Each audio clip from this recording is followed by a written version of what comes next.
नमस्कार, अमर उजाला.com पर आपका स्वागत है। आपके साथ मैं हूं आदर्श झा। देखिए, लगातार जिस बात की चर्चा चल रही थी, कयास चल रहे थे, अफवाहें चल रही थी, जैसे जेडीयू नेताओं की तरफ से कहा जा रहा था, आखिर हुआ वही। जेडीयू के अध्यक्ष ललन सिंह को इस्तीफा देना पड़ा और अब नीतीश कुमार जेडीयू के नए राष्ट्रीय अध्यक्ष होंगे। एक बार फिर से उन्होंने कमान संभाल ली है। इसके पीछे की पूरी कहानी क्या है और पिछले 4-5 दिनों में जिस तरीके से घटनाक्रम रहा और खास करके ललन सिंह और नीतीश कुमार के बीच जो दूरियां आई, उसके पीछे की भी कई कहानियां हैं। लेकिन उसके बावजूद जेडीयू के तमाम नेता इससे इनकार करते रहे। लेकिन नीतीश कुमार ने ये जो फैसला लिया है, क्या एक बार फिर उन्होंने, जैसा कि आरसीपी सिंह के टाइम पे जो उनकी पार्टी के नेताओं का कहना है कि आरसीपी सिंह को अध्यक्ष बनाकर बड़ी गलती की थी, क्या उसको दोहराने से बचे हैं नीतीश कुमार? क्योंकि आरोप ये लग रहे थे कि ललन सिंह जेडीयू में रहते हुए एक तरीके से आरजेडी के लिए काम कर रहे थे, आरजेडी से ज्यादा करीबी थी उनकी। ये तमाम ऐसे सवाल हैं जो सोचने पर मजबूर करते हैं। और आगे नीतीश का प्लान क्या है, वो चाहे लोकसभा का हो चाहे बिहार के लिए, ये समझाने के लिए इस वक्त हमारे साथ वरिष्ठ पत्रकार समीर चौगावकर जी जुड़ गए हैं। बहुत स्वागत है आपका समीर चौगावकर जी अमर उजाला.com पर। सबसे बड़ा सवाल नमस्कार। अब क्या करने वाले हैं सर नीतीश कुमार? देखिए, नीतीश बहुत दुविधा में फंसे हुए हैं। नीतीश कुमार को समझ में नहीं आ रहा है कि अब राजनीति आगे कैसे बढ़ेगी।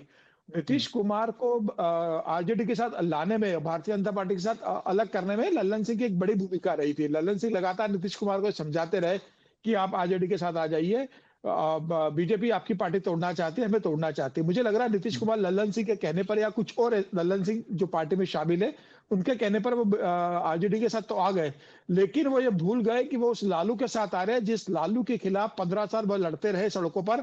लालू के राज को जंगल राज बताते रहे और लालू से बचने के लिए बिहार की जनता ने नीतीश कुमार और बीजेपी को वोट दिया था।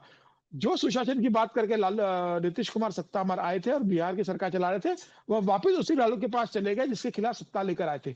मुझे लग रहा है नीतीश कुमार यहाँ पर कब फंस गए।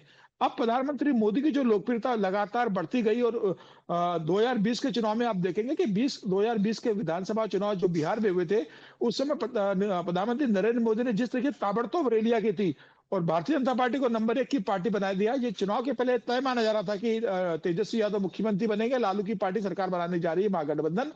लेकिन प्रधानमंत्री नरेंद्र मोदी जिस तरह से प्रचार किया और नीतीश को मुख्यमंत्री बनाया, उसके बाद तीसरे नंबर की पार्टी होने के बाद मुख्यमंत्री बनाया भारतीय जनता पार्टी ने। लेकिन नीतीश ने जिस तरीके से पाला बदला था, मुझे लग रहा है और नीतीश के अंदर लल्लन सिंह इस कोशिश में थे कि नीतीश कुमार अपनी पार्टी का विलय या आरजेडी के अंदर कर दे, उनकी करीबी बढ़ रही थी। आप देखें, नीतीश लल्लन सिंह के पहले कौन पार्टी के अध्यक्ष थे?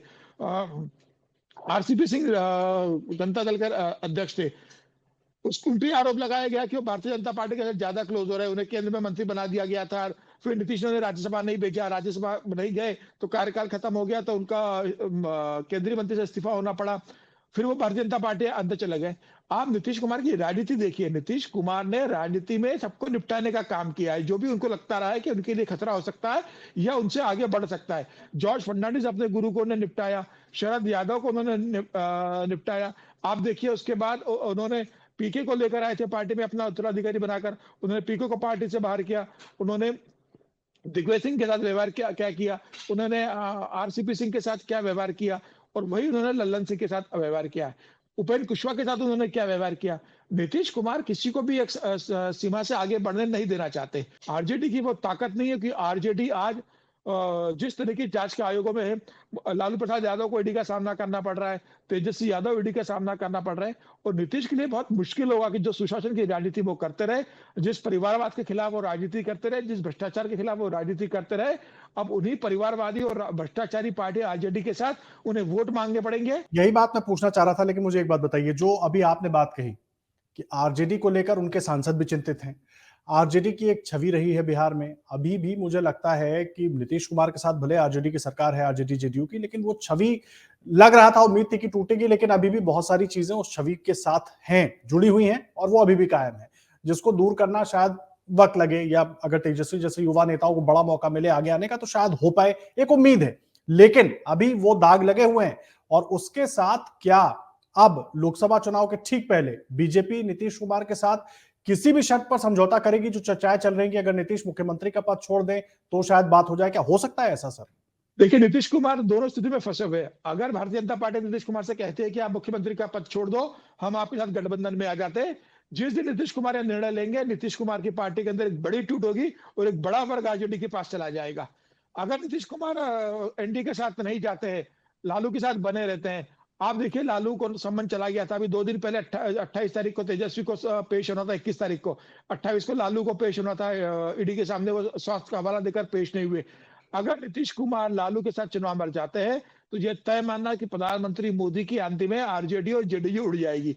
आरजेडी के पास तो कोई सांसद है नहीं, नीतीश कुमार के पास 17 सांसद है, नीतीश कुमार अपने सांसदों को कैसे बचाएंगे जब प्रधानमंत्री मोदी 2050 करेंगे। और मैं आपको बता दूं, प्रधानमंत्री नरेंद्र मोदी और अमित शाह ने 2 पार्टियों को अपने टारगेट पर लिया हुआ था जिन्होंने उनके साथ धोखा किया। एक महाराष्ट्र में शिवसेना, जिसने लोकसभा का चुनाव और बीजेपी के साथ लड़ा, विधानसभा का चुनाव साथ में विधानसभा चुनाव में सरकार बनाने की घोषणा की और बाद में वह सरकार बनाने से मुकर गए, कांग्रेस के साथ सरकार बना ली। उसका सबक शिवसेना तोड़कर अमित शाह ने दे दिया। अब दूसरा टारगेट उनका नीतीश कुमार है, जिसने उनके साथ धोखा किया, बनी हुई सरकार को छोड़कर आरजेडी के साथ चले गए थे। यह अपमान और यह धोखा अमित शाह और नरेंद्र मोदी को ध्यान में है और अब वो नीतीश कुमार को एक सबक सिखाना चाहते हैं और बताना चाहते हैं कि बिहार में अब हम बड़े भाई है, आपको अगले चुनाव में हम बता देंगे।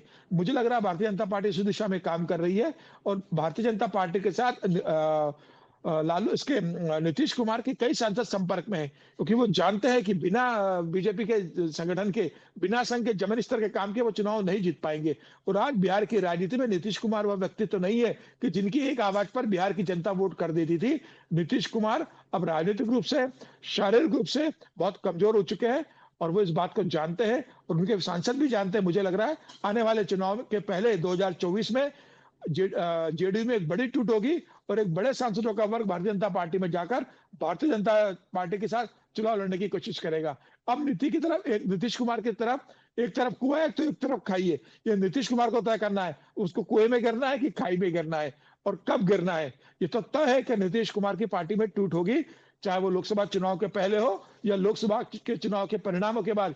नहीं, इसकी वजह क्या है, यही मैं आपसे समझना भी चाह रहा था, क्योंकि ये चर्चा भी खूब चल रही है। इसकी वजह क्या है? देखिए, जहां तक मुझे याद है, जब लालू की पार्टी और नीतीश कुमार की पार्टी एक साथ आकर उन्होंने सरकार बनाई, बीजेपी से नीतीश ने गठबंधन तोड़ा, उस वक्त से ही ये बात बहुत प्रचलित हो गई कि अभी तो बन रहे हैं डिप्टी सीएम तेजस्वी यादव, लेकिन आगे तेजस्वी यादव जो है वो बिहार के मुख्यमंत्री बन जाएंगे, नीतीश कुमार केंद्र की राजनीति करेंगे।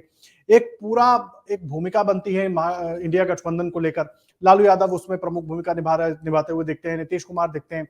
उम्मीद ये शायद नीतीश कुमार भी कर रहे होंगे कि अगर तेजस्वी को मुख्यमंत्री बनाना है तो नीतीश कुमार का नाम लालू यादव वहां प्रपोज करेंगे, लेकिन होता कुछ और है। ममता बनर्जी मल्लिकार्जुन खड़गे का नाम प्रपोज कर देती हैं, लालू सुगबुगाहट भी नहीं करते हैं। क्या ये भी एक नाराजगी की बड़ी वजह है क्या? देखिए, निश्चित रूप से एक बड़ा कारण रहा होगा। नीतीश कुमार को लग रहा हो कि लालू प्रसाद यादव नीतीश कुमार का नाम आगे करेंगे, लेकिन लालू प्रसाद यादव तो कह दिया था कि राहुल गांधी दूल्हा बने, हम सब बाराती बनने को तैयार है। वो राहुल गांधी पे दाव चल रहे थे। ममता बनर्जी ने कांग्रेस के अध्यक्ष का नाम आगे कर दिया, अरविंद ने उसका समर्थन कर दिया, केजरीवाल ने उसका समर्थन कर दिया। नीतीश कुमार जिस बात से इंडिया गठबंधन को साथ में लेकर आए थे, जो मुहिम उन्होंने चलाई थी विपक्ष दलों को इकट्ठित करने की, और पहली बैठक जब उन्होंने बिहार में की थी 23 जून को, तो उनका ये उद्देश्य था कि इस गठबंधन के मुखिया वो बने, संयोजक उन्हें बनाया जाए, प्रधानमंत्री पद के मोदी के सामने चुनौती के रूप में वो सामने आए और वो मोदी को टक्कर देने की स्थिति में आ सके। लेकिन बिहार की राजनीति के अंदर नीतीश कुमार बिहार की राजनीति को नहीं संभाल पाए, इंडिया गठबंधन में उन्हें वो भाव नहीं मिला। मुझे लगता है नीतीश कुमार के पास दोनों चली गई। जिस लालू के भ्रष्टाचार के खिलाफ राजनीति करते रहे, उसके विपरीत जाकर आप सत्ता में आए और आज आप उसके साथ सत्ता में बना रहे हो। 2015 में आपने लालू के साथ चुनाव लड़ा, 2017 में आप क्यों छोड़कर आ गए भारतीय जनता पार्टी के पास? आप 2017 में भारतीय जनता पार्टी के पास इसीलिए लौटे थे कि जिस हिसाब से लालू की छवि थी, जो करप्शन के आरोप थे, जो नेता भ्रष्टाचार कर रहे थे, तेजस्वी का जो हस्तक्षेप था, लालू का हस्तक्षेप, उससे बचने के लिए आप वापिस आ गए, क्योंकि नीतीश कुमार को अपनी सुशासन की छवि बहुत पसंद है। लेकिन आप फिर उनके पास चले गए जिनके ऊपर भ्रष्टाचार के आरोप लगे थे।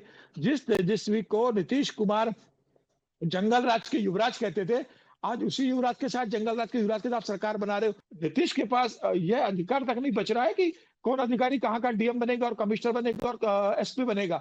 तेजस्वी दबाव डालकर, लालू दबाव डालकर अपने फैसले लागू करवा रहे हैं। अब नीतीश के लिए बहुत मुश्किल हो चुका है। नीतीश समझ गए कि इनकी जो बार बार पलटू राम की छवि है, उससे बिहार की जनता भी उनसे परेशान है। मुझे लग रहा है अब बिहार की जनता भी जानती है और नीतीश कुमार के विधायक नीतीश कुमार के पदाधिकारी और नीतीश कुमार के सांसद और नीतीश कुमार के मंत्री जानते हैं कि अब नीतीश कुमार के पास राजनीतिक रूप से बहुत समय नहीं बचा है। नीतीश कुमार खुद कह चुके थे 2020 के विधानसभा चुनाव में कि मेरा आखिरी चुनाव है। कुमार के पास खतरा तय की बनने थी वाले पार्टी हैं में। नीतीश कुमार के लिए, क्योंकि आपको याद होगा नीतीश के पेट में दांत हैं, कितने दांत हैं, ये बयान वो पहले भी दे चुके हैं जब पार्टी से बाहर गए थे। क्या खतरा बनने वाले हैं नीतीश की पार्टी के लिए?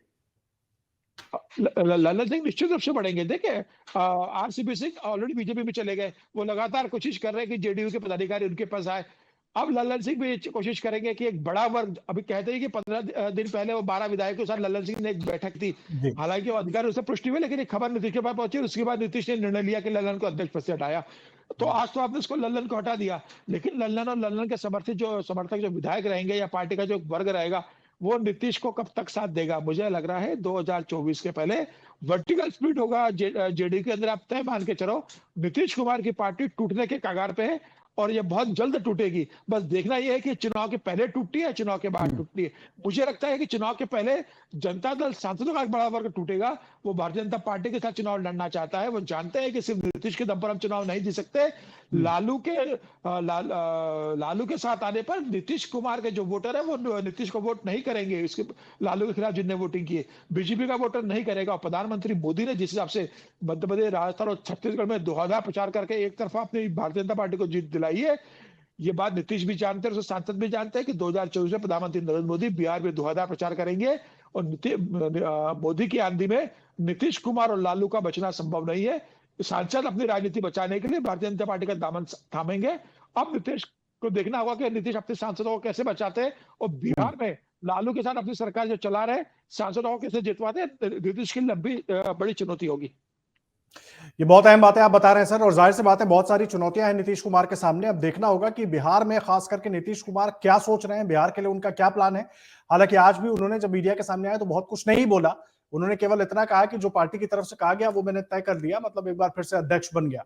अब आगे रणनीति क्या होगी, क्या कुछ होती है उठापटक बिहार की राजनीति में, लगातार अपडेट आप तक पहुंचाते रहेंगे। समीर सर बहुत धन्यवाद आपका इस पूरी खबर पर विस्तार से समझाने के लिए, रोशनी डालने के लिए बहुत धन्यवाद। अगर आप ये वीडियो YouTube पर देख रहे हैं तो हमारे चैनल को सब्सक्राइब करें और बेल आइकन को दबाना ना भूलें। अगर आप Facebook पर ये वीडियो देख रहे हैं तो हमारे पेज को लाइक करें।